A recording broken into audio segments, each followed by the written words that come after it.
High বন্ধুরা, রিক্সাতে উঠতে পিছন থেকে কে যেন ডাকলো। তাকে দেখি আমার ছেলে। উঠলাম রিক্সায়, উঠে বলে কোথায় যাবি? বলে বাবা তুমি যেখানে যাবা আমিও সেখানে যাব। তখন ওকে জিজ্ঞেস করলাম যে তুই যে আমার পাশে বসলি মনে হচ্ছে যে তুই আমার বাবা আমি তোর ছেলে। তো এই বিষয়টা কেমন দাঁড়ালো? যাই হোক উঠলাম, যাচ্ছি গন্তব্যস্থলে। যাচ্ছি, এটা আমাদের সান্তার শহর। মেন রোডে রিক্সায় উঠেছি, দুই বাপ ছেলে। এই যে আমার পাশে আমার ছেলে, বড় ছেলে সজীব মুখার্জি। ও একজন ভালো সিঙ্গার এবং ভালো গান করে। রিসেন্টলি ওর দুটা গান বের হয়েছে, আগামীতে আরও দুটা গানের কাজ করতেছে। যাই হোক বাপ ছেলে যাচ্ছি, খুব মজা করে আমরা আনন্দ করতে যাচ্ছি আমার গন্তব্যস্থলে। এই যে আমাদের সামনে রেলগেট, রেলগেটে আমরা নামবো।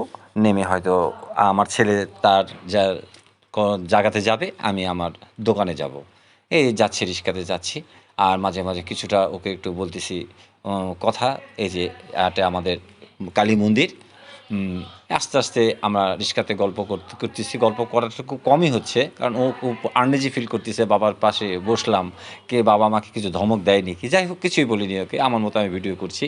আর ওকে পরে আমি রিক্সা থেকে নেমে কিছু উপদেশ দিলাম। যাই হোক ভিডিওটা ভালো লাগলে অবশ্যই কমেন্ট, শেয়ার এবং লাইক দেবেন। ধন্যবাদ সবাইকে।